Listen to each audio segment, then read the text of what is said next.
철문이 닫히는 소리가 복도 끝까지 울려 퍼졌습니다. 강지은은 침대 모서리에 걸터 앉아 두 손을 무릎 위에 가지런히 모았습니다. 손가락 끝이 차가웠습니다. 난방이 안 되는 건지 아니면 그냥 자기 몸이 식어가는 건지 알 수 없었습니다. 천장의 형광등이 깜빡였습니다. 한 번, 두 번, 그러다가 멈췄습니다. 옆 침대에서는 누군가 코를 골았고 저 멀리 복도에서는 간수의 발소리가 규칙적으로 울렸습니다. 똑, 똑, 똑. 그 소리가 점점 멀어지다가 완전히 사라지자 방 안은 숨막히는 정적에 잠겼습니다. 지은은 이불을 끌어당겨 무릎까지 덮었습니다. 얇았습니다. 생각보다 훨씬 얇았습니다. 이걸로 밤을 버텨야 한다는 게 믿기지 않았습니다. 아니, 이불이 문제가 아니었습니다. 여기, 이 차갑고 딱딱한 방에서 하루를, 일주일을, 한 달을, 1년을 버텨야 한다는 게 도무지 실감이 나지 않았습니다. 눈을 감으려고 했습니다. 그래야 했습니다. 내일 아침이면 점호가 있을 거고, 작업장에 배치될 거고, 또 무언가를 해야 할 테니까요. 하지만 눈꺼풀을 내리는 순간 온갖 생각들이 밀려 들어왔습니다. 딸의 얼굴, 변호사 사무실의 차가운 공기, 서류에 적힌 숫자들, 5천억이라는 말도 안 되는 금액, 그리고 그 조건. 1년. 정확히 365일. 하루라도 모자라면 모든 게 사라진다고 했습니다. 지은은 다시 눈을 떴습니다. 감을 수가 없었습니다. 감으면 자꾸 눈물이 날 것 같아서, 감으면 후회가 밀려올 것 같아서, 감으면 이 모든 게 현실이라는 걸 인정하게 될 것 같아서였습니다. 야! 어둠 속에서 목소리가 들렸습니다. 낮고 천천히 끌듯이 말하는 목소리였습니다. 지은의 심장이 덜컥 내려앉았습니다. 2년 봐라. 목소리가 조금 더 가까워졌습니다. 지은은 고개를 돌리지 않았습니다.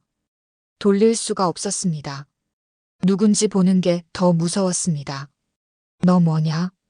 대답해야 하나? 대답하지 말아야 하나? 어떻게 해야 하는 건지 알 수 없었습니다. 입술이 바싹 말랐습니다. 침을 삼키려 했지만 목이 메었습니다. 삐걱. 침대에서 일어나는 소리가 났습니다. 발이 차가운 바닥에 닿는 소리, 천천히, 아주 천천히 걸어오는 소리였습니다. 지은은 숨을 참았습니다. 심장이 너무 크게 뛰어서 상대방한테 들릴 것만 같았습니다. 여기 들어온 년들은 다 이유가 있어. 목소리가 더 가까워졌습니다. 이제 침대 바로 옆이었습니다. 사기친 년, 마약한 년, 사람 때린 년, 죽인 년도 있고. 근데 너는 뭐냐? 지은은 여전히 고개를 돌리지 않았습니다. 천장만 바라봤습니다. 형광등이 또 깜빡였습니다. 한 번, 두 번. 좀 이상하더라 너. 목소리의 주인이 한 발 더 다가섰습니다. 이제 숨소리까지 들렸습니다. 1년이래? 딱 1년만 있다 간다며? 지은의 손가락이 이불을 움켜쥐었습니다. 어떻게 알지? 누가 말한 거지? 1년 버티면 뭐 좋은 일 있냐? 돈. 정적이 흘렀습니다. 길고 무겁고 숨막히는 정적이었습니다. 말 안 하냐? 여전히 대답하지 않았습니다. 대답할 수가 없었습니다. 목소리가 나오지 않았습니다. 그래, 말 안 하면 내가 알아내야겠네. 발소리가 더 가까워졌습니다. 이제 침대 바로 머리맡이었습니다. 지은은 눈을 감았습니다. 더 이상 참을 수 없었습니다. 근데 말이야. 목소리가 낮아졌습니다. 속삭이듯이. 여기서 1년 버티는 게 쉬울 것 같냐? 지은의 심장이 쿵쾅거렸습니다. 밖에서 온 년들, 처음엔 다 너처럼 생각해. 1년쯤이야, 참으면 되지 뭐. 근데 말이야. 여기선 하루가 1년 같거든. 지은은 눈을 떴습니다. 천장을 봤습니다. 형광등이 또 깜빡였습니다. 너도 그럴 거야. 목소리가 멀어졌습니다. 발소리가 다시 침대 쪽으로 향했습니다. 삐걱. 누군가 침대에 눕는 소리가 났습니다. 그리고 다시 정적이 찾아왔습니다. 지은은 한참을 그 자리에 그대로 누워 있었습니다. 숨도 제대로 쉬지 못한 채 온몸이 굳은 채로 말이죠. 1년. 딱 1년만 버티면 된다고 생각했습니다. 딸의 대학 등록금, 학원비, 생활비, 그 모든 걱정이 사라진다고 생각했습니다. 딸이 엄마 걱정 안 하고 공부할 수 있다고, 더 이상 엄마 괜찮아? 라고 조심스럽게 묻지 않아도 된다고 생각했습니다. 그래서 이곳에 들어왔습니다. 하지만 지금, 이 순간, 차가운 침대에 누워 어둠 속에서 누군가의 숨소리를 들으며 지은은 깨달았습니다. 1년이 정말로 길다는 것을요. 그리고 어쩌면 자신은 이 1년을 버티지 못할지도 모른다는 것을요. 본격적인 이야기 시작 전 지금 어디서 듣고 계시나요? 병원에서 듣고 계신지, 차 안에서 듣고 계신지, 집에서 듣고 계신지, 듣고 계신 곳을 꼭 댓글로 남겨주세요. 늘 행운이 함께 하시길 기도할게요. 자, 이야기 시작합니다. 강지은이 변호사 사무실 문을 열고 들어간 건 그날 새벽 4시까지 배달을 돌고 난 뒤였습니다. 눈이 퀭했고 어깨가 결렸고 발바닥이 욱신거렸습니다. 하지만 약속 시간이었으니까요. 전화로 꼭 오셔야 합니다라고 했으니까 왔습니다. 리셉션 직원이 지은을 보더니 잠깐 멈칫했습니다. 아마 옷차림 때문이었을 겁니다. 배달 작업복 위에 겨우 얇은 점퍼를 걸친 모습이 이 고급스러운 사무실과는 어울리지 않았으니까요. 하지만 직원은 곧 미소를 지으며 안내했습니다. 이쪽으로 오세요. 변호사 사무실은 넓었습니다. 창밖으로 한강이 보였고 책장에는 두꺼운 법전들이 가지런히 꽂혀 있었습니다. 지은은 소파에 앉았습니다. 가죽 소파였는데 너무 푹신해서 오히려 불편했습니다. 강지은 씨, 맞으시죠? 변호사가 서류를 펼치며 물었습니다. 40대 후반쯤 되어 보이는 남자였는데 목소리는 차갑고 정확했습니다. 네, 맞습니다. 본론부터 말씀드리겠습니다. 변호사가 서류 한 장을 지은 앞으로 밀었습니다. 고인께서 남기신 유산은 총 5천억 원입니다. 지은은 잠깐 귀를 의심했습니다. 5천억? 지금 뭐라고 한 거지? 죄송한데요. 지금 얼마라고 하셨나요? 5천억 원입니다. 변호사는 아무렇지도 않게 대답했습니다. 마치 5천 원이라고 말하듯이요. 지은은 서류를 내려다봤습니다. 거기 정말로 적혀 있었습니다. 5000000000000원. 숫자가 너무 많아서 몇 개인지 세어봐야 했습니다. 이게 무슨 말씀이신지 잘 모르겠는데요. 고인은 강지은 씨의 친부이십니다. 친부? 지은은 고개를 들었습니다. 제 아버지는 제가 5살 때 돌아가셨는데요. 아닙니다. 호적상으로는 그렇게 되어 있지만 실제 생부는 따로 계셨습니다. 어머님께서 재혼하시기 전 만나셨던 분이죠. 변호사는 차분하게 설명을 이어갔습니다. 그 남자는 대기업 회장이었고 어머니와 짧은 만남을 가졌지만 결혼하지는 않았고 지은이 태어난 사실조차 몰랐다고 했습니다. 그러다 몇 년 전 우연히 지은의 존재를 알게 됐고 죽기 전 이런 유언을 남겼다고 했습니다. 생전에 한 번도 연락하지 않으셨습니다. 미안함이 있으셨던 것 같습니다. 하지만 동시에 확인하고 싶으셨던 것 같습니다. 뭘요? 강지은 씨가 정말로 강한 사람인지를요. 지은은 웃음이 나왔습니다. 강한 사람? 자기가요?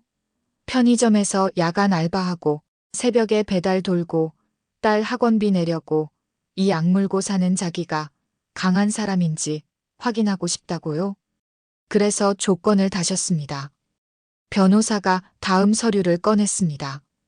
1년간 교도소에서 생활하셔야 합니다. 정확히 365일, 하루라도 모자라면 상속권은 즉시 소멸됩니다.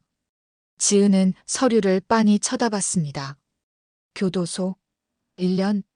이게 대체 무슨 소리인가요? 죄를 지은 것도 아닌데 왜 교도소에 가야 하는 겁니까? 고인의 뜻입니다. 자세한 이유는 저도 모릅니다. 다만 유언장에 이렇게 적혀 있습니다. 내 딸이 진짜 강한 사람인지 1년을 견딜 수 있는 사람인지 확인하고 싶다. 견디면 모든 것을 주겠다. 지은은 한참을 말없이 앉아 있었습니다. 이게 현실인지 꿈인지 알 수 없었습니다. 물론 강요할 수는 없습니다. 선택은 강지은 씨의 몫입니다. 거부하셔도 됩니다. 변호사가 잠시 멈췄다가 덧붙였습니다. 참고로 따님 대학 등록금 4년이면 약 8천만 원 정도 되시죠? SKY 대학은 아니더라도 사립대학 기준으로 말입니다. 지은의 손이 멈췄습니다.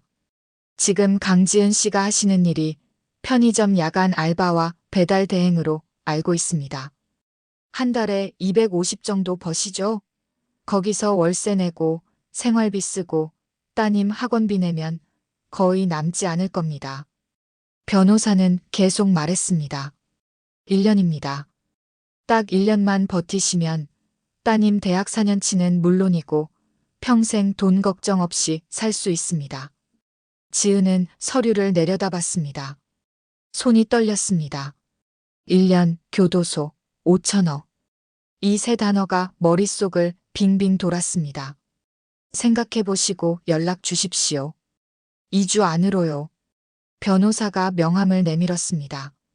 지은은 그 명함을 받아들고 사무실을 나왔습니다. 엘리베이터를 타고 1층으로 내려가는 동안 거울에 비친 자신의 모습을 봤습니다. 퀭한 눈, 헝클어진 머리, 값싼 작업복. 42년을 이렇게 살아왔습니다. 그리고 앞으로도 이렇게 살아갈 거라고 생각했습니다. 하지만 지금 선택지가 생겼습니다. 1년, 딱 1년만 버티면 되는 선택지가요. 그날 밤 지은은 딸에게 말하지 못했습니다. 말할 수가 없었습니다. 엄마. 딸이 방에서 나와 조심스럽게 물었습니다. 학원비 이번 달도 못 낼 것 같아? 지은은 딸을 봤습니다. 고3이었습니다. 대학 입시를 앞두고 있었습니다. 얼굴이 야위어 있었고 눈 밑에 다크서클이 있었습니다.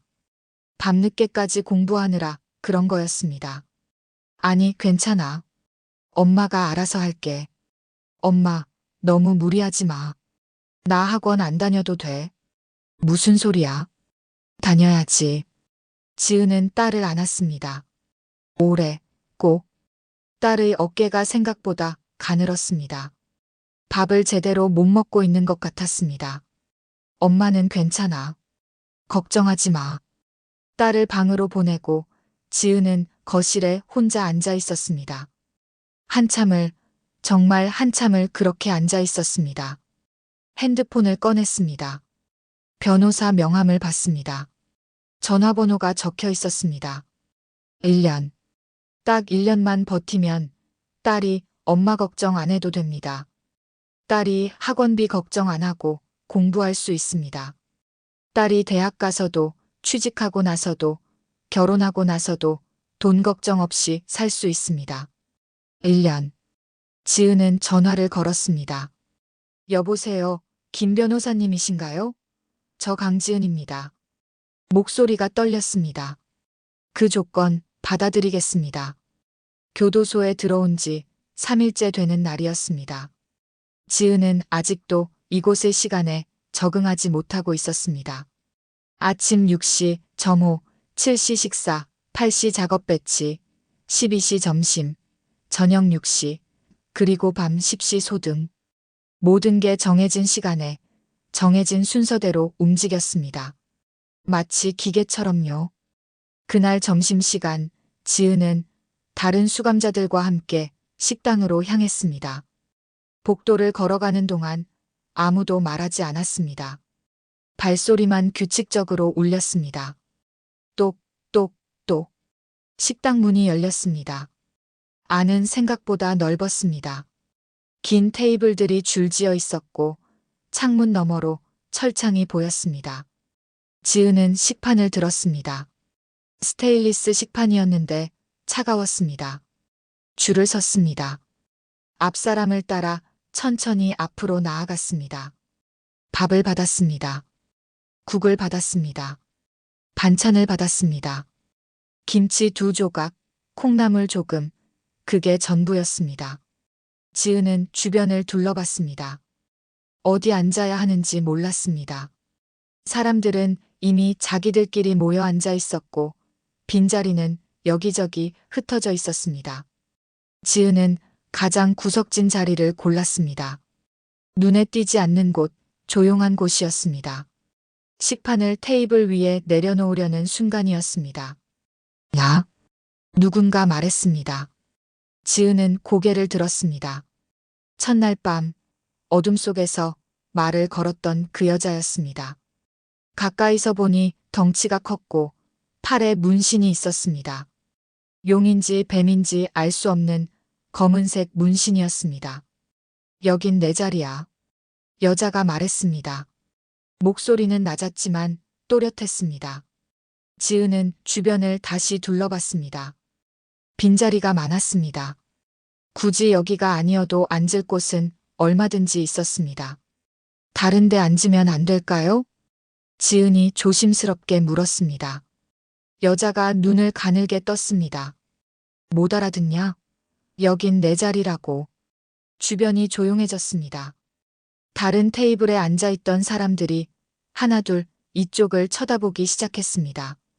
누군가는 낄낄 웃었고 누군가는 그저 지켜볼 뿐이었습니다. 지은은 그제야 알았습니다. 이건 자리 문제가 아니라는 걸요. 테스트였습니다. 새로운 사람한테 서열을 보여주는 것, 여기서 누가 위고 누가 아래인지 확인하는 것이었습니다. 죄송합니다. 지은은 고개를 숙이고 다른 자리로 향했습니다. 반대편 구석, 창가 쪽이었습니다. 등 뒤에서 웃음소리가 들렸습니다. 맞지? 쫄았어. 완전 호구네. 저런 애들이 제일 만만해. 웃음소리가 계속됐습니다. 지은은 식판을 내려놓고 천천히 앉았습니다.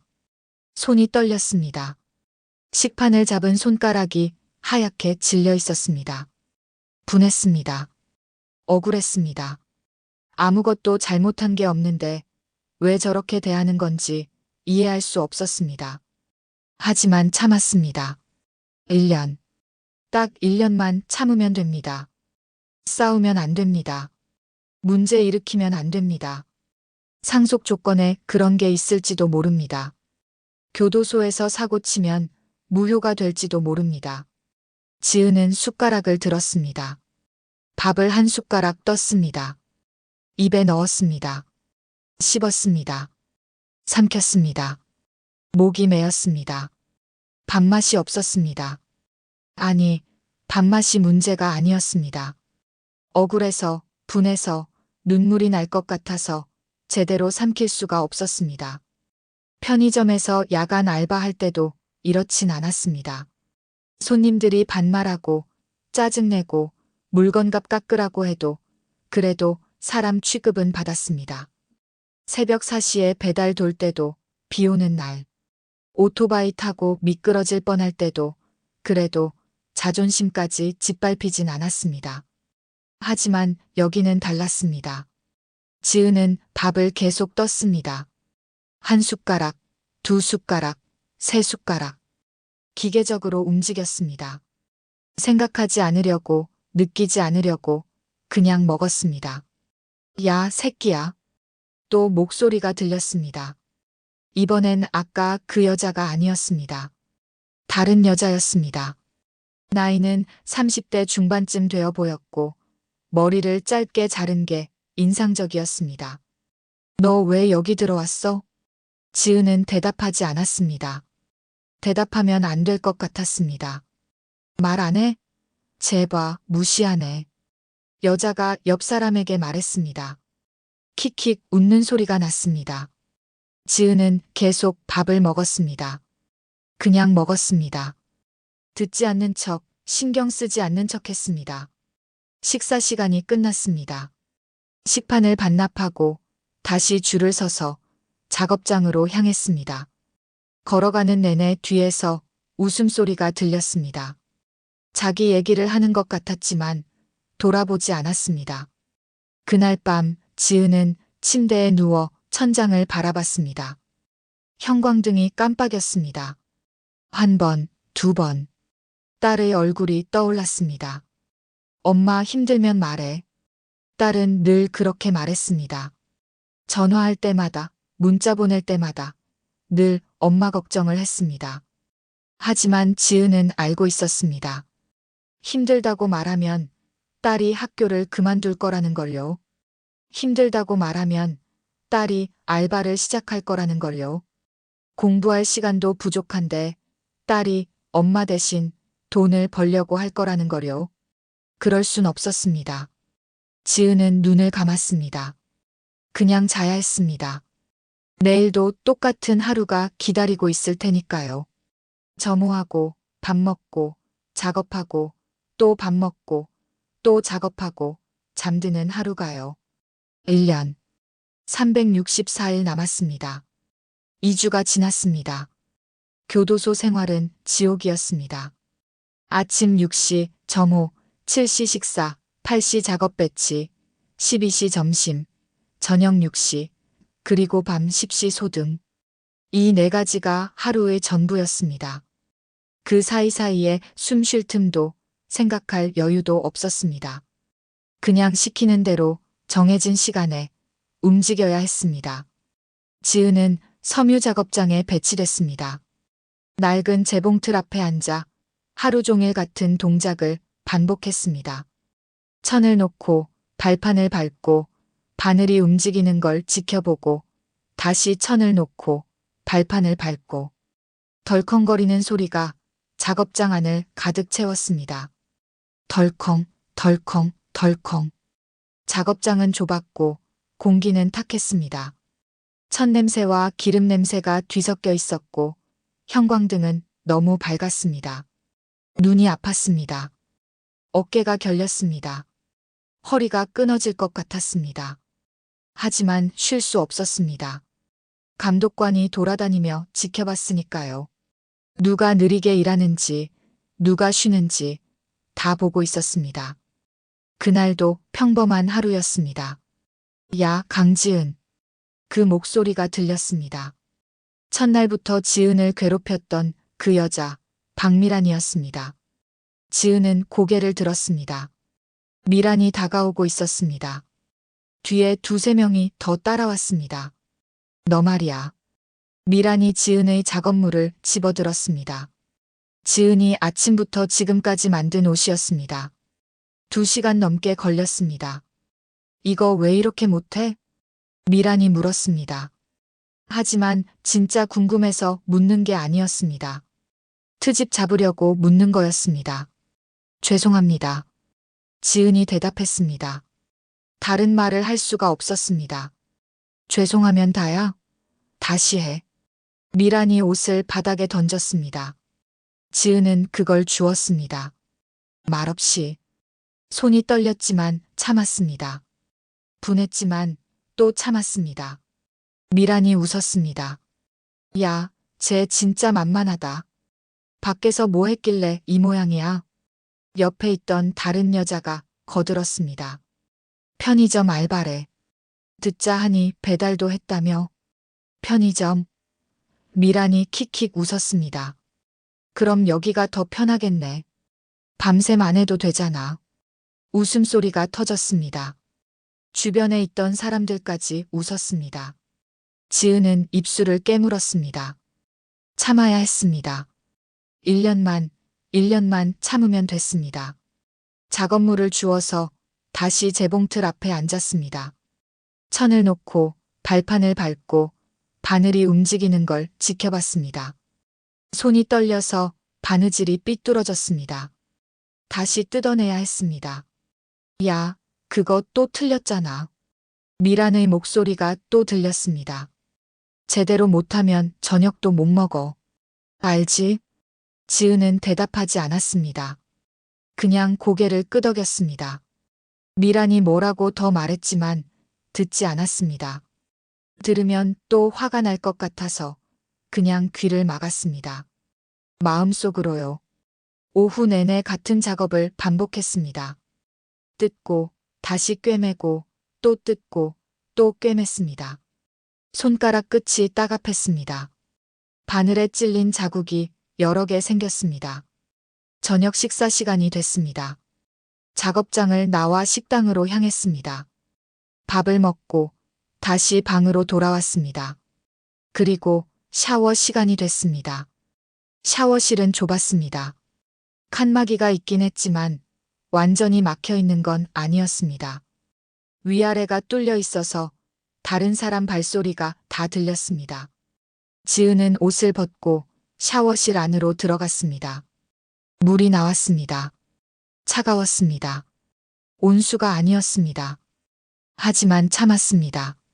비누를 들고 몸을 씻기 시작했습니다. 머리를 감았습니다. 비누 거품이 눈에 들어가지 않게 조심하면서 천천히 감았습니다. 거품이 얼굴을 타고 흘러내렸습니다. 그 순간 물이 멈췄습니다. 지은은 수도꼭지를 돌렸습니다. 하지만 물이 나오지 않았습니다. 야, 물 아껴 써야지. 칸막이 밖에서 목소리가 들렸습니다. 미란의 물이었습니다. 환경보호 해야지. 물 낭비하면 안 되잖아. 낄낄대는 웃음소리가 났습니다. 지은은 비누 거품을 씻지 못한 채 서 있었습니다. 얼굴에, 머리에, 몸에 거품이 그대로 묻어 있었습니다. 물이 차가웠습니다. 아니, 이젠 물이 없었습니다. 빨리 나와. 다른 사람들도 써야지. 목소리가 계속 들렸습니다.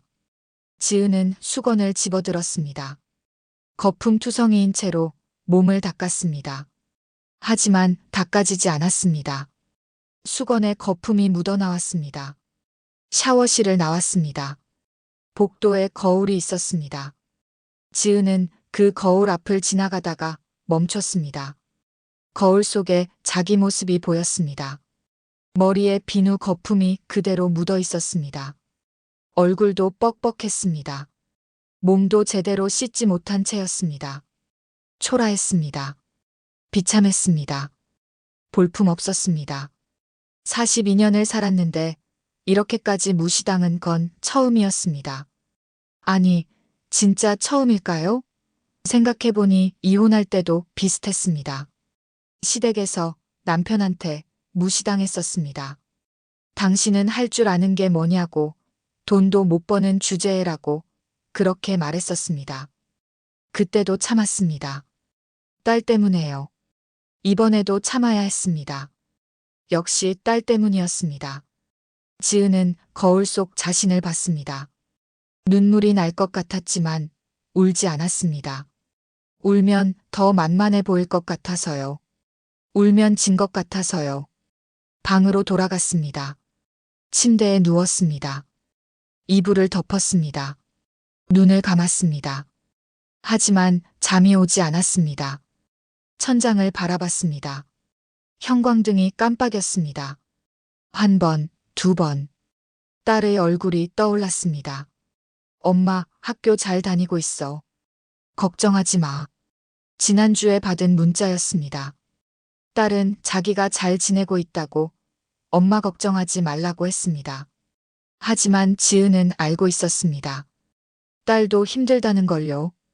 엄마가 갑자기 사라져서 무슨 일인지 정확히 모른 채 혼자 지내야 해서 얼마나 불안할지요.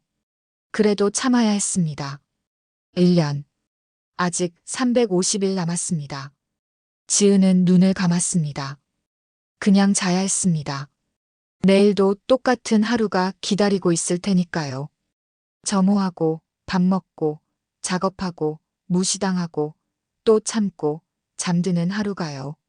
참으면 됩니다. 딱 1년만요. 한 달이 지났습니다. 그날따라 배가 고팠습니다. 아침부터 작업량이 많았던 데다 점심을 거의 먹지 못했기 때문이었습니다. 미란의 무리가 또 시비를 걸어서 식판을 들고 있다가 그냥 내려놓고 나왔거든요. 배고픈 걸 참는 것보다 그 사람들 눈치 보는 게 더 힘들었으니까요. 저녁 식사 시간이 됐을 때 지은의 배는 꼬르륵 소리를 냈습니다. 부끄러웠지만 어쩔 수 없었습니다. 오늘은 제대로 먹어야 했습니다. 내일도 버텨야 하니까요. 식판을 들고 줄을 섰습니다. 오늘 메뉴는 된장찌개였는데 김이 모락모락 올라오는 게 보기만 해도 군침이 돌았습니다. 밥을 받고 국을 받고 반찬을 받았습니다. 식판이 무거웠지만 기분 좋은 무게였습니다. 평소처럼 구석 자리로 향했습니다. 창가 쪽 사람들 눈에 잘 띄지 않는 그곳은 한 달 동안 지은의 자리였습니다. 익숙한 곳에 앉아서 익숙한 자세로 숟가락을 들었습니다. 밥을 한 숟가락 떠서 입에 넣으려는 순간이었습니다. 야! 그 목소리가 들렸습니다. 지은은 고개를 들지 않았습니다. 들고 싶지 않았습니다. 그냥 모르는 척하고 싶었습니다. 하지만 발소리가 점점 가까워지더니 테이블 바로 앞까지 왔습니다. 미란이 서 있었습니다. 웃고 있었지만 눈은 전혀 웃지 않았습니다. 너 요새 기분 좋아 보이더라. 적응 잘하는 것 같던데? 지은은 대답하지 않았습니다. 그냥 숟가락을 내려놓고 고개를 숙였습니다. 대답하면 더 꼬일 것 같았으니까요. 말 안 해? 내가 물어봤잖아. 1년 채울 수 있을 것 같냐? 지은의 손가락이 무릎 위에서 떨렸습니다. 참아야 했습니다. 또 참아야 했습니다. 나한테 대답 안 하면 진짜 1년 못 채운다. 미란이 테이블에 손을 짚었습니다. 지은의 식판 바로 옆이었습니다. 지은은 천천히 고개를 들었습니다. 미란을 봤습니다. 죄송합니다. 제가 기분 상하게 한 게 있으면 죄송합니다. 뭐가 죄송한데? 미란이 킥킥 웃다가 갑자기 표정을 굳히더니 손을 뻗었습니다. 그리고 지은의 식판을 쳤습니다. 쨍그랑 국그릇이 엎어지는 소리가 식당 안을 울렸고 뜨거운 된장찌개가 테이블 위로 쏟아져 내렸습니다. 국물이 지은의 손등 위로 흘러내렸습니다. 뜨거움이 피부를 타고 올라왔고 손등이 순식간에 빨갛게 변했습니다. 아! 소리가 목구멍까지 올라왔지만 지은은 그 소리를 삼켰습니다. 따가웠습니다. 정말 뜨거웠습니다. 하지만 소리내면 안 될 것 같았습니다. 소리내면 또 웃을 것 같았습니다. 주변이 조용해졌습니다. 식당에 있던 사람들이 모두 이쪽을 쳐다봤습니다. 미란이 서 있었습니다. 여전히 웃으면서요. 미안. 실수. 실수가 아니라는 걸 여기 있는 모든 사람이 알고 있었습니다. 지은은 자기 손을 내려다봤습니다. 빨갛게 부풀어 오른 피부, 옷에 튄 국물 자국, 엉망이 된 식판. 아까까지 배고팠던 게 무색하게, 이제는 먹고 싶은 마음이 싹 사라졌습니다. 괜찮습니다. 실수니까요. 지은이 말했습니다. 목소리가 떨렸지만 그래도 말했습니다. 일어나려고 했습니다. 여기서 벗어나고 싶었습니다. 하지만 미란이 그녀의 어깨를 눌렀습니다. 어디가? 아직 안 됐어. 앉아. 어깨를 더 세게 눌렀습니다. 지은은 다시 앉을 수밖에 없었습니다. 야, 너 진짜 재밌다. 때려도 안 때리냐? 욕해도 안 욕하냐? 국 쏟아져도 괜찮다고? 너 대체 뭐냐, 진짜. 주변에서 킥킥거리는 소리가 났습니다. 누군가는 휴대폰을 꺼내려다가 간수 눈치를 보며 다시 집어넣었습니다. 지은은 고개를 들었습니다. 미란을 똑바로 봤습니다. 1년만 있다 갈 겁니다. 목소리가 나왔습니다. 자기도 놀랐습니다. 뭐, 저 여기 1년만 있으면 됩니다. 지은은 숨을 들이쉬었습니다. 깊게, 천천히. 그러니까 제발 그냥 좀 놔주세요. 미란이 웃음을 터뜨렸습니다. 크게, 과장되게 웃었습니다. 야, 제발. 애원하네. 제발이래, 제발. 주변에서 웃음이 터졌습니다. 여기저기서 웃는 소리가 났고 누군가는 테이블을 치며 웃었습니다. 미란이 지은의 어깨에서 손을 떼고 천천히 뒤로 물러섰습니다. 그리고 다시 다가왔습니다. 이번엔 더 가까이요. 손이 올라왔습니다. 지은은 알았습니다. 맞을 거라는 걸요. 피할 수 없다는 걸요. 그래서 피하지 않았습니다. 그냥 눈을 감았습니다. 맞을 준비를 했습니다. 찰싹 손바닥이 뺨에 닿는 소리가 식당 안을 가득 채웠고 그 순간 귀가 멍해지면서 입안에서 쇠맛이 났습니다. 뺨이 따갑다는 생각보다 이제 더 이상은 안 되겠다는 생각이 먼저 들었습니다. 주변이 더 조용해졌습니다. 숨소리조차 들리지 않을 만큼 고요했습니다. 지은은 천천히 고개를 들었습니다. 미란을 봤습니다. 그 순간 지은의 머릿속에서 뭔가가 툭 끊어지는 소리가 났습니다. 한 달 동안 참아왔던 무언가가 꾹꾹 눌러 담아뒀던 무언가가 더 이상 참을 수 없다는 신호를 보냈습니다. 한 대 더 때리시면 지은이 말했습니다. 조용히 하지만 분명하게. 미란이 눈을 크게 떴습니다. 뭐? 한 대 더 때리시면 저도 때릴 겁니다. 정적이 흘렀습니다. 긴 정적이었습니다. 아무도 움직이지 않았고 아무도 말하지 않았습니다. 미란이 입을 벌렸습니다. 뭔가 말하려는 것 같았지만 말이 나오지 않는 것 같았습니다. 뭐라고? 지금 뭐라고 했어? 지은은 일어났습니다. 천천히 미란을 똑바로 보며 일어났습니다. 저도 때릴 겁니다. 목소리는 떨리지 않았습니다. 손은 떨렸지만 목소리만큼은 떨리지 않았습니다. 지금까지 참은 건 싸우고 싶지 않아서였어요. 1년 채우고 나가고 싶어서였어요. 근데 한 대 더 때리시면 저도 가만 안 있을 겁니다. 미란의 얼굴이 굳어졌습니다. 웃음기가 싹 사라졌습니다. 인연이 진짜. 손이 또 올라왔습니다. 하지만 지은은 피하지 않았습니다. 그냥 미란을 봤습니다. 똑바로 눈도 깜빡이지 않고 봤습니다. 눈빛이 달랐습니다. 한 달 전의 그 눈빛이 아니었습니다. 무서워서 떨던, 참기만 하던, 애원하던 그런 눈빛이 아니었습니다. 뭔가 단단한 것, 쉽게 부서지지 않을 것 같은 무언가가 그 눈빛 속에 담겨 있었습니다. 미란의 손이 공중에서 멈췄습니다. 올렸던 손이 천천히, 아주 천천히 내려왔습니다. 때리실 거면 때리세요. 대신 각오하셔야 할 겁니다. 지은의 목소리는 여전히 조용했지만 그 조용함 속에 뭔가 단단한 게 있었습니다. 간수가 다가왔습니다. 뭐 하는 거야, 거기. 식사 시간에 싸우면 어떡해. 각자 자리로 돌아가. 미란이 뒤로 물러섰습니다. 하지만 지은에게서 시선을 떼지 않았습니다. 너 기억해둬. 미란이 중얼거리며 자기 자리로 돌아갔습니다. 지은은 그 자리에 서 있었습니다. 온몸이 떨렸습니다. 방금 자기가 한 행동이, 자기가 한 말이 믿기지 않았습니다. 어떻게 그런 말을 할 수 있었는지, 어떻게 그렇게 똑바로 볼 수 있었는지 자기 자신도 이해할 수 없었습니다. 하지만 후회는 되지 않았습니다. 오히려 뭔가가 풀린 것 같았습니다. 간수가 말했습니다. 너도 앉아서 밥 먹어. 지은은 자리에 앉았습니다.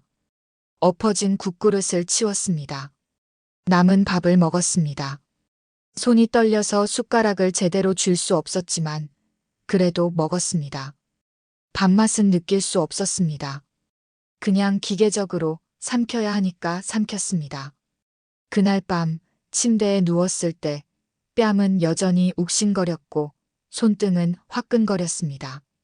하지만 이상하게도 기분이 나쁘지 않았습니다. 오히려 마음 한구석이 시원했습니다. 한 달 동안 참아왔던 게 딱 한마디로 터져 나왔으니까요. 한 대 더 때리시면 저도 때릴 겁니다. 그 말을 했을 때의 자기 목소리가 낯설었습니다. 오랜만에 듣는 목소리 같았습니다. 누구 목소리였을까요? 아, 그랬습니다. 20년 전의 자기 목소리였습니다. 그날 밤 지은은 침대에 누워 천장을 바라봤습니다.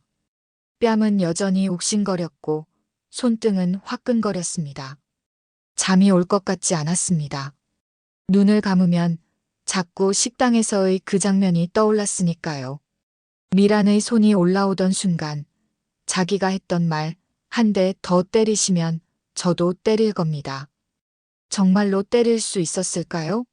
지은은 자기 손을 들어봤습니다. 어둠 속에서도 빨갛게 데인 자국이 보였습니다. 이 손으로 누군가를 때릴 수 있을까요? 42년을 살면서 한 번도 주먹을 쥐어본 적 없는 이 손으로요? 야! 어둠 속에서 목소리가 들렸습니다. 미란이 아니었습니다. 옆 침대의 여자, 정숙이었습니다. 40대 후반쯤 되어 보이는 여자였는데 지은과 같은 날 들어왔지만 한 번도 말을 걸지 않았었습니다. 너 진짜 때릴 거였어? 정숙이 조심스럽게 물었습니다. 지은은 대답하지 않았습니다. 모르겠다고 해야 할지, 그렇다고 해야 할지 알 수 없었습니다. 말 안 해도 돼. 근데 눈빛은 진짜였는데. 미란이가 쫄았잖아. 그거 아냐? 쫄았나요? 응. 손 내리는 거 봤어. 평소 미란이 아니야, 그거. 그 여자 원래 끝까지 가는 스타일인데. 정숙이 침대에서 몸을 돌렸습니다. 지은 쪽을 보면서요. 너 뭐 했던 사람이야? 그냥 편의점 알바요. 편의점 알바가 그런 눈빛을 가지고 있을 리 없는데. 침묵이 흘렀습니다.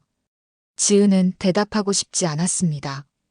대답하면 또 질문이 이어질 것 같았으니까요. 말 안 해도 돼. 근데 조심해. 미란이 가만 안 둘 거야. 오늘 체면 구긴 거 엄청 신경 쓸 거거든. 알아요. 진짜 싸울 수 있어? 지은은 천장을 바라봤습니다. 진짜 싸울 수 있냐는 질문에 자기도 답을 모르겠습니다. 모르겠어요. 솔직하네. 그래도 오늘은 잘했어. 계속 당하기만 하면 여기서 1년 못 버텨. 정숙이 다시 몸을 돌렸습니다. 그리고 중얼거렸습니다. 1년이 얼마나 긴지 알아? 여기선 하루가 일주일 같거든. 지은은 눈을 감았습니다. 정숙의 말이 맞았습니다. 한 달이 1년처럼 느껴졌으니까요. 아직 11개월이 남았습니다. 다음 날 아침 점호를 마치고 작업장으로 향할 때 지은은 미란과 마주쳤습니다. 복도 한가운데였는데 미란이 일부러 길을 막고 서 있었습니다. 야! 미란이 말했습니다. 목소리는 어제보다 더 낮았습니다. 지은은 멈춰 섰습니다. 어제는 내가 봐줬어. 간수도 있었고 사람들도 많았으니까. 근데 오늘은 달라. 미란이 한 발 다가왔습니다. 작업장에서 보자. 거기선 간수들 눈에 안 띄거든. 미란이 지은의 어깨를 스쳤습니다. 일부러 세게 부딪히면서 지나갔습니다. 지은은 그 자리에 서 있었습니다. 손이 떨렸습니다. 정말로 싸워야 하는 건가요? 정말로요? 작업장에 도착했을 때 미란은 이미 자기 자리에 앉아 있었습니다. 지은을 쳐다보며 웃고 있었습니다. 지은은 자기 재봉틀 앞에 앉았습니다. 천을 놓고 발판을 밟고 바늘이 움직이는 걸 지켜봤습니다. 집중하려고 했습니다. 다른 생각하지 않으려고 했습니다. 1시간쯤 지났을 때였습니다. 야, 강지은. 미란이 다가왔습니다. 이번엔 혼자가 아니었습니다. 뒤에 두세 명이 더 따라왔습니다. 어제 내가 너무 심했나? 미안. 미란이 말했습니다. 하지만 목소리에 미안함은 전혀 없었습니다. 오히려 비웃는 투였습니다. 괜찮습니다. 지은이 대답했습니다. 계속 작업하면서요. 근데 말이야. 미란이 지은의 작업물을 집어들었습니다. 아침부터 지금까지 만든 옷이었습니다. 이거 왜 또 이 모양이야? 어제도 말했잖아. 제대로 못하면 저녁도 못 먹는다고. 지은은 손을 멈췄습니다. 미란을 쳐다봤습니다. 그거 제 거예요. 알아. 근데 못 만들었잖아.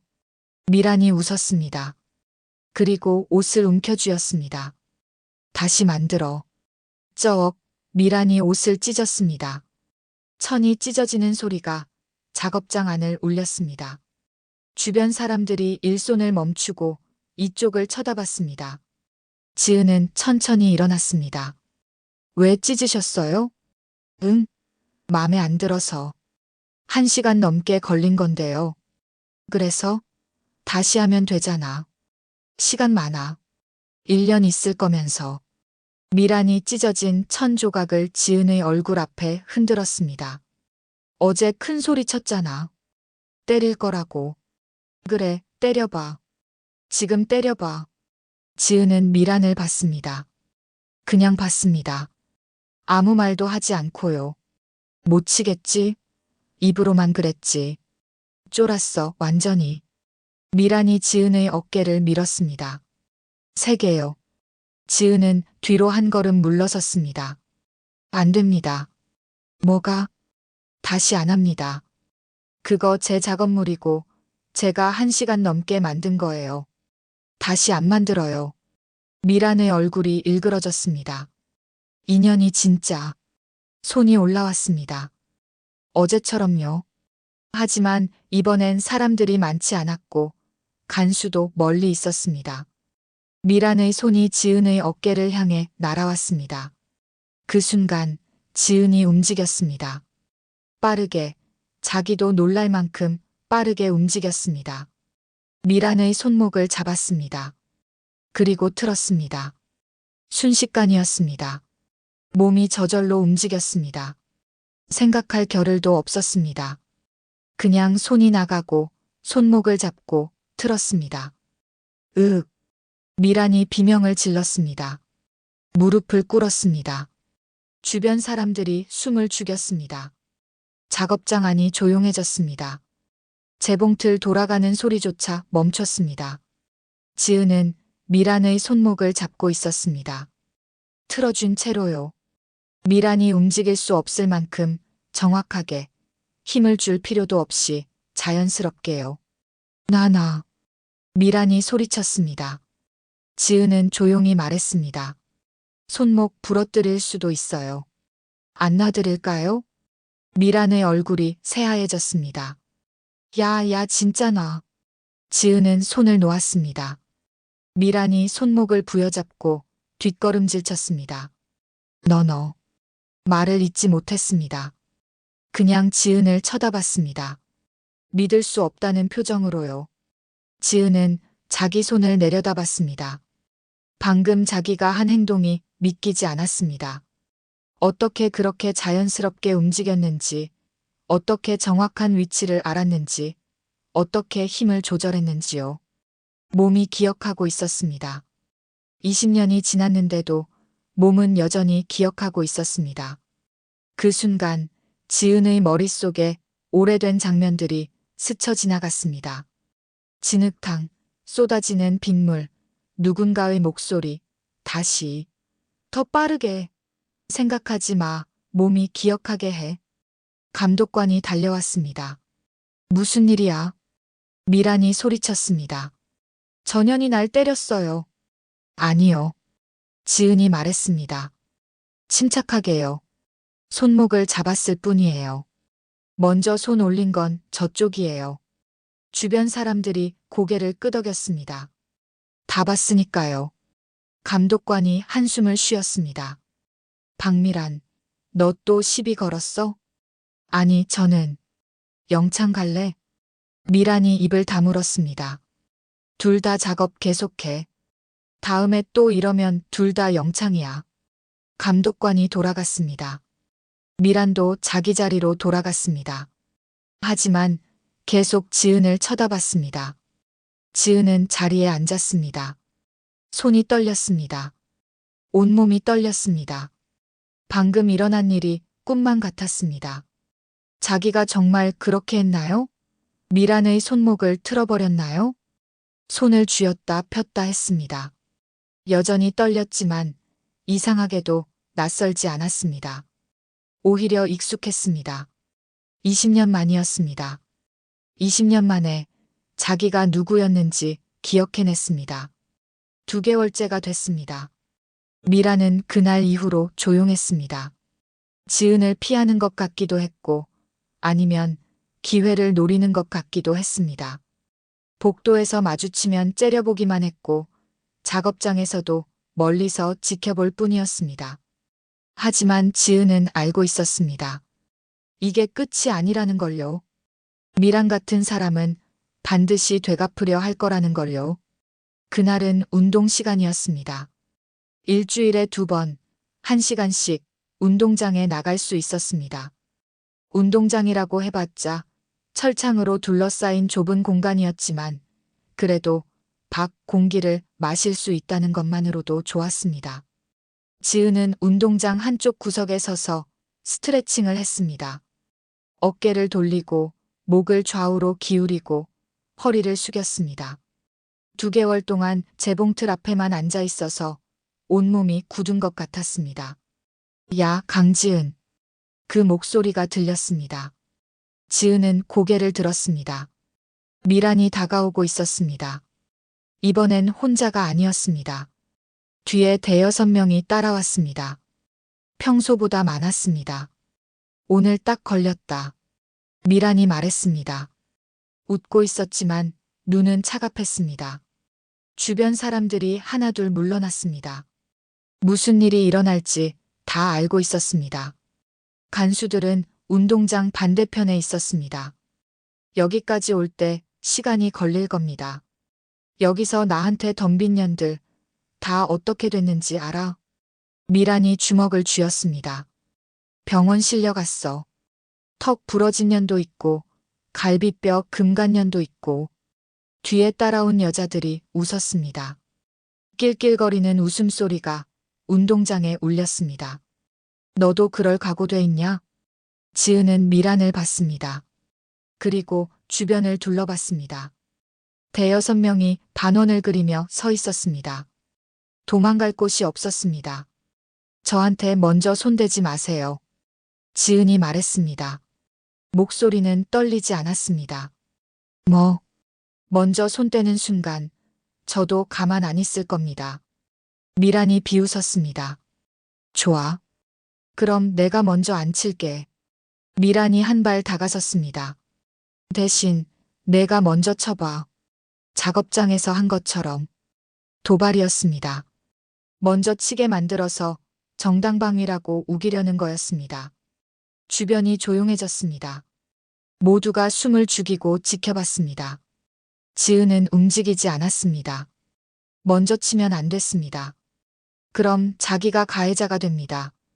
못 치겠지? 쫄았지? 미란이 지은의 어깨를 쳤습니다. 손바닥으로 툭 쳤습니다. 이 정도는 괜찮지? 또 쳤습니다. 이번엔 조금 더 세게요. 이 정도도 괜찮고. 3번째, 미란이 양손으로 지은의 어깨를 밀었습니다.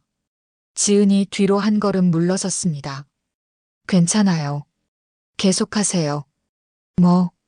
계속 밀어보세요. 제가 먼저 치진 않을 거예요. 미란의 얼굴이 붉어졌습니다. 화가 난 거였습니다. 인연이. 미란이 달려들었습니다. 이번엔 진짜였습니다. 주먹을 쥐고 지은의 얼굴을 향해 날아왔습니다. 그 순간 지은이 움직였습니다. 몸을 낮추고 옆으로 비켰습니다. 미란의 주먹이 허공을 갈랐습니다. 균형을 잃은 미란이 앞으로 비틀거렸습니다. 지은은 미란의 팔을 잡았습니다. 그리고 몸을 돌렸습니다. 미란의 몸이 공중으로 떴습니다. 그리고 바닥에 떨어졌습니다. 쿵, 둔탁한 소리가 났습니다. 으악! 미란이 비명을 질렀습니다. 등을 바닥에 부딪혔습니다. 주변 사람들이 숨을 죽였습니다. 아무도 예상하지 못한 일이었습니다. 지은은 미란을 내려다봤습니다. 제가 먼저 치진 않았어요. 피했을 뿐이에요. 미란이 바닥에서 일어났습니다. 얼굴이 일그러져 있었습니다. 화가 나서, 아니 창피해서였습니다.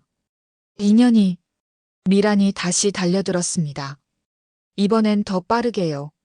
하지만 지은은 또 피했습니다. 몸을 낮추고 옆으로 돌았습니다. 그리고 미란의 다리를 걸었습니다. 미란이 다시 넘어졌습니다. 이번엔 얼굴부터 바닥에 부딪혔습니다. 윽! 코에서 피가 났습니다. 미란이 코를 막고 일어났습니다. 뒤에 있던 여자들이 달려들었습니다. 대여섯 명이 한꺼번에요. 지은은 뒤로 물러섰습니다. 벽에 등을 댔습니다. 포위당하지 않으려고요. 한 명이 주먹을 날렸습니다. 지은은 팔로 막았습니다. 다른 한 명이 옆에서 머리채를 잡으려 했습니다. 지은은 몸을 숙여 피했습니다. 그리고 그 여자의 손목을 잡아 틀었습니다. 아! 비명소리가 났습니다. 다른 여자가 뒤에서 지은의 목을 감았습니다. 지은은 고개를 숙이고 그 여자의 팔을 잡아 앞으로 넘겼습니다. 여자가 공중으로 떴다가 바닥에 떨어졌습니다. 지은의 몸이 저절로 움직이고 있었습니다. 생각할 틈도 없었습니다. 누가 어디서 오는지 보이고 어떻게 피해야 하는지 알았고 어디를 잡아야 하는지 느껴졌습니다. 20년 동안 잊고 있었던 것들이 몸이 기억하고 있었습니다. 간수들이 달려왔습니다. 그만! 호루라기 소리가 울렸습니다. 지은은 움직임을 멈췄습니다. 손을 들어 보였습니다. 항복의 표시였습니다. 저는 안 쳤습니다. 피했을 뿐이에요. 간수가 주변을 둘러봤습니다. 바닥에 쓰러진 사람들, 코피를 흘리는 미란, 손목을 부여잡고 있는 여자들. CCTV 확인하겠습니다. 누가 먼저 손 썼는지. 감독관이 왔습니다. 상황을 파악했습니다. 박미란, 너 또야? 몇 명 데리고 한 명 건드렸어? 미란이 대답하지 못했습니다. 영창 가. 당장. 저는. 입 닥쳐. CCTV 다 나와. 내가 먼저 달려든 거. 미란이 끌려갔습니다. 다른 여자들도 하나둘 끌려갔습니다. 지은은 그 자리에 서 있었습니다. 손이 떨렸습니다. 온몸에 힘이 빠졌습니다. 방금까지 움직였던 게 믿기지 않았습니다. 감독관이 지은을 쳐다봤습니다. 너 이름이 뭐야? 강지은입니다. 뭐 배웠어? 예. 무술. 뭐 배웠냐고. 지은은 대답하지 않았습니다. 대답할 수 없었습니다. 감독관이 한숨을 쉬었습니다. 내가 먼저 안 쳤으니까 처벌은 없어. 근데 조심해. 미란이가 영창에서 나오면 더 화나 있을 거야. 알겠습니다. 감독관이 돌아갔습니다. 운동장이 조용해졌습니다. 사람들이 하나둘 지은을 쳐다봤습니다. 눈빛이 달랐습니다. 두려움, 존경, 호기심이 섞인 눈빛이었습니다. 정숙이 다가왔습니다. 너 대체 뭐야? 지은은 자기 손을 내려다봤습니다. 떨리고 있었습니다. 모르겠어요. 저도 잘 모르겠어요. 방금 그거 보통 사람이 할 수 있는 게 아닌데. 20대 때 뭐 했어? 진짜로. 지은은 한참을 침묵하다가 대답했습니다. 군대요. 군대 다녔어요. 그냥 여군? 아니요. 지은은 하늘을 올려다봤습니다. 철창 너머로 하늘이 보였습니다. 좀 특수하게 다녔어요. 그날 밤 감방이 조용했습니다. 모두가 지은을 쳐다봤습니다. 아무도 말을 걸지 않았습니다. 무서워서였습니다. 지은은 침대에 누웠습니다. 눈을 감았습니다. 오늘 일어난 일이 꿈만 같았습니다. 자기가 정말 그렇게 움직였나요? 대여섯 명을 상대로요? 하지만 몸은 기억하고 있었습니다. 20년 전 진흙탕에서 빗속에서 훈련받았던 그 시절을 말이죠. 포기하지 마. 끝까지 싸워. 살아남아. 교관의 목소리가 들렸습니다. 지은은 눈을 떴습니다. 살아남았습니다. 오늘도요. 아직 10개월 남았습니다. 4개월이 지났습니다. 미라는 영창에서 2주 만에 나왔습니다. 얼굴이 야위었고 눈빛이 더 날카로워져 있었습니다. 복도에서 지은과 마주쳤을 때 미라는 걸음을 멈췄습니다. 지은도 멈췄습니다. 두 사람은 서로를 바라봤습니다. 긴 시간 동안요. 하지만 미라는 먼저 길을 비켜줬습니다. 말없이 그냥 옆으로 비켜섰습니다. 지은이 지나가는 걸 지켜봤습니다. 째려보는 것도 아니고 웃는 것도 아닌 그냥 무표정한 얼굴로 말이죠. 그날 이후로 이상한 균형이 생겼습니다. 미라는 지은을 건드리지 않았고 지은도 미란을 피하지 않았습니다. 식당에서 마주치면 서로 다른 테이블에 앉았고 작업장에서도 적당한 거리를 유지했습니다. 싸우지도 않았지만 친하지도 않았습니다. 그저 서로를 인정한 것뿐이었습니다. 다른 수감자들의 태도도 달라졌습니다. 지은에게 시비를 거는 사람이 없어졌습니다. 복도에서 지나갈 때 자리를 비켜줬고 식당에서 밥을 받을 때 새치기 하지 않았습니다. 누군가는 강지은 씨라고 부르기 시작했고 누군가는 고개를 숙여 인사했습니다. 지은은 이 변화가 낯설었습니다. 4개월 전만 해도 자기는 가장 만만한 사람이었습니다. 구석에 쪼그리고 앉아서 눈치 보면서 참기만 하던 사람이었습니다.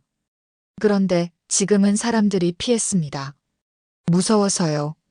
정숙이 어느 날 물었습니다. 기분이 어때? 이제 아무도 안 건드리잖아. 모르겠어요. 익숙하지 않아요. 익숙해질 거야. 여긴 원래 그래.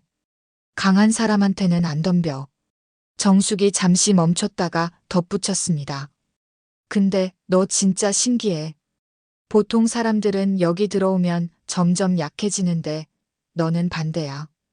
들어올 때보다 지금이 더 강해 보여. 지은은 대답하지 않았습니다. 정숙의 말이 맞는지 틀린지 모르겠습니다. 자기가 강해진 건지 아니면 그냥 잊고 있던 걸 기억해낸 건지 알 수 없었으니까요. 어느 날 새로운 수감자가 들어왔습니다. 점호 시간에 봤는데 30대 초반쯤 되어 보이는 여자였습니다. 마른 체구에 불안한 눈빛을 하고 있었습니다. 처음 들어온 사람 특유의 긴장감이 온몸에서 느껴졌습니다. 식사 시간이 됐을 때 그 여자는 식판을 들고 어디 앉아야 할지 몰라 두리번거렸습니다. 4개월 전의 지은과 똑같았습니다. 미란의 무리가 그 여자에게 다가갔습니다. 미란은 아니었고 미란의 측근 중 한 명이었습니다. 야, 새끼야. 그 목소리가 식당 안을 울렸습니다. 새로운 여자가 움찔했습니다. 고개를 숙였습니다. 여긴 규칙이 있어. 새로운 년들은 일주일 동안 우리 심부름해야 돼. 알았어? 여자가 고개를 끄덕였습니다. 떨리는 손으로 식판을 붙잡고 있었습니다. 지은은 그 모습을 봤습니다. 4개월 전의 자기가 보였습니다.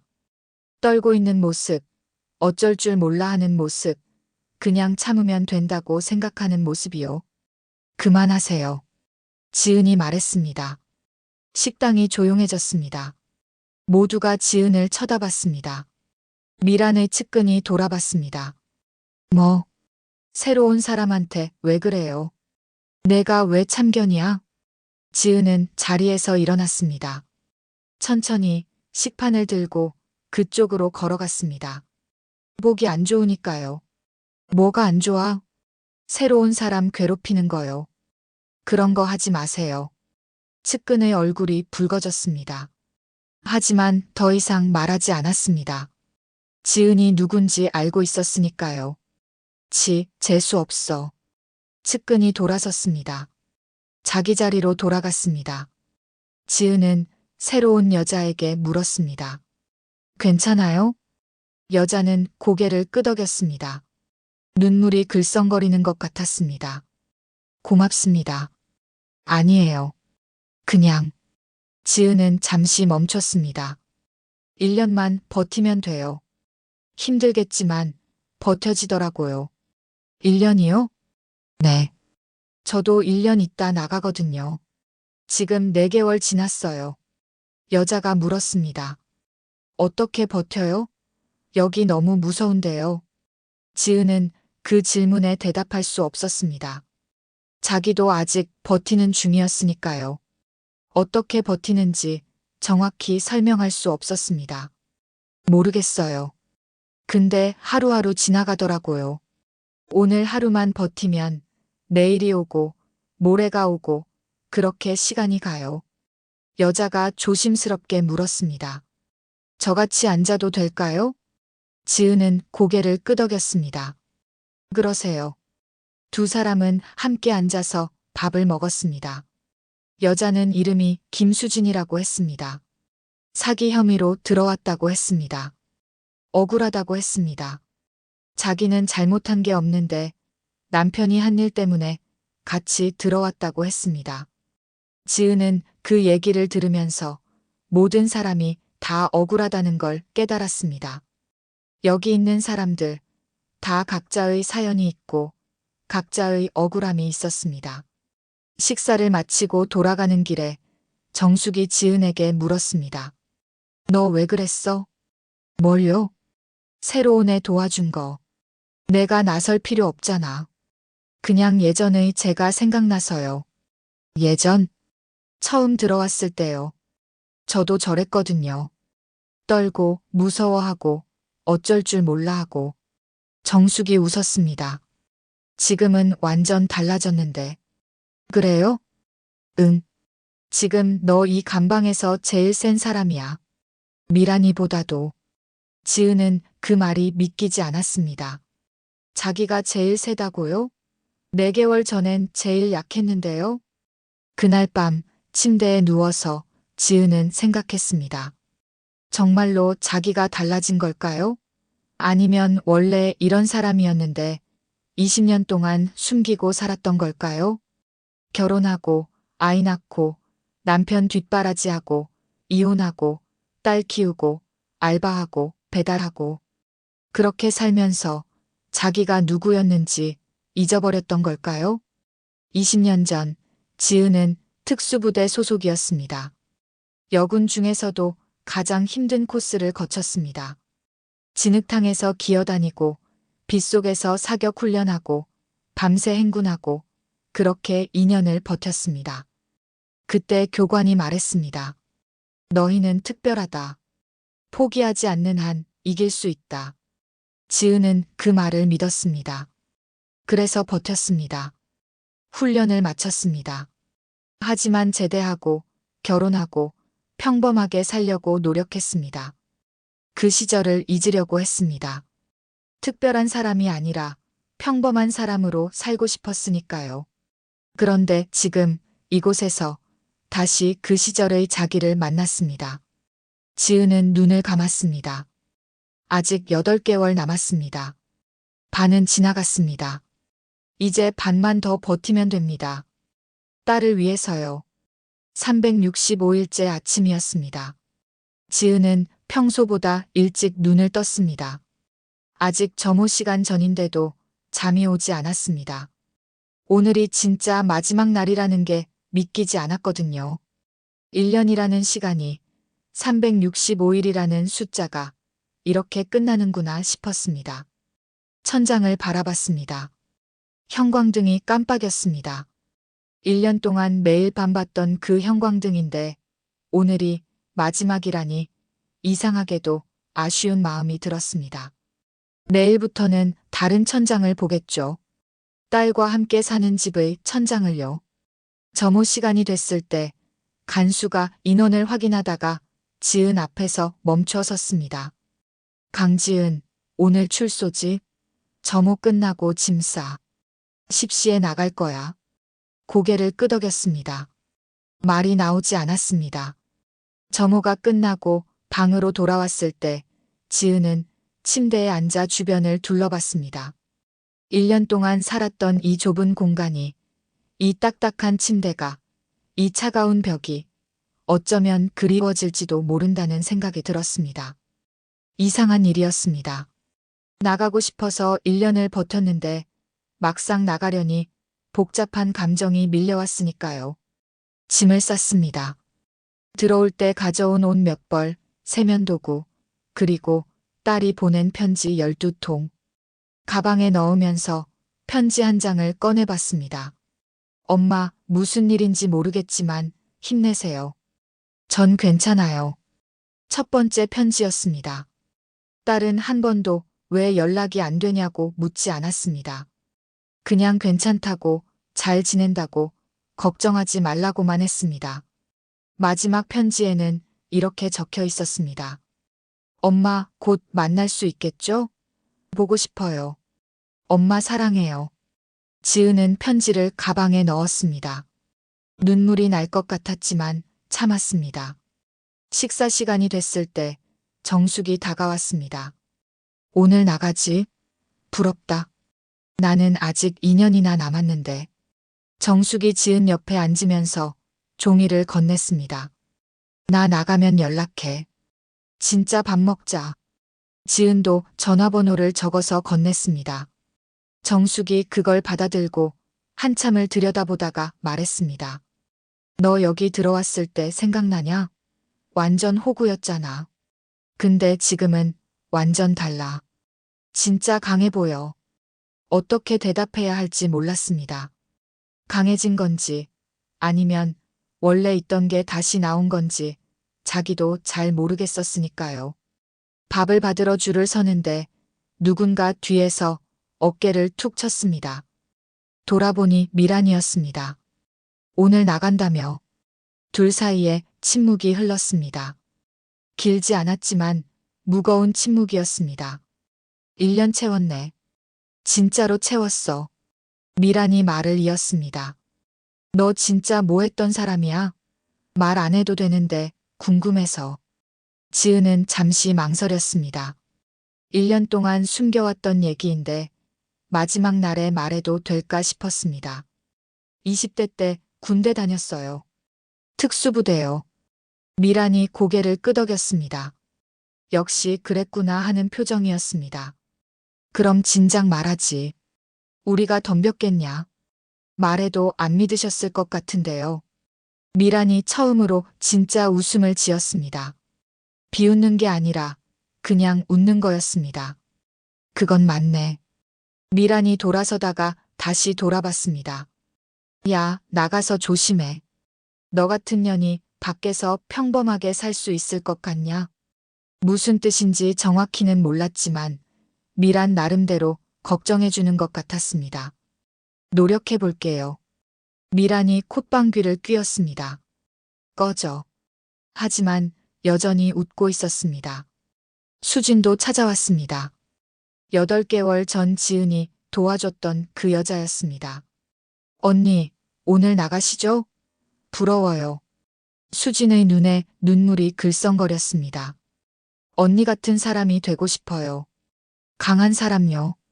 지은은 수진의 어깨를 툭 쳤습니다. 나도 처음엔 약했어. 너보다 더 쫄았을걸. 근데 버티니까 되더라. 하루하루 버티면 돼. 10시가 됐습니다. 간수가 지은을 불렀고 철문이 열렸습니다. 삐걱거리는 소리를 내며 천천히 열리는 그 문을 1년 동안 매일 봤지만 이렇게 나가는 건 처음이었습니다. 밖으로 나갔습니다. 햇빛이 쏟아졌습니다. 눈이 부셨습니다. 1년 만에 느끼는 자유로운 햇빛이었습니다. 눈을 감고 깊게 숨을 들이마셨습니다. 바깥 공기는 차가웠지만 상쾌했습니다. 엄마. 그 목소리에 눈을 떴습니다. 딸이 서 있었습니다. 1년 만에 보는 딸은 키가 컸고 머리가 길어졌고 얼굴이 성숙해져 있었습니다. 딸이 달려와서 지은을 안았습니다. 꽉, 정말 꽉 안았습니다. 지은도 딸을 안았습니다. 말이 필요 없었습니다. 그냥 안고 있었습니다. 한참을 그렇게 있다가 딸이 물러서서 지은을 위아래로 쳐다봤습니다. 엄마, 뭔가 달라졌어요. 더 강해 보여요. 차에 탔습니다. 딸이 운전대를 잡았습니다. 면허를 땄다고 했습니다. 차가 출발했고 창밖으로 교도소가 점점 멀어졌습니다. 지은은 창문을 내렸습니다.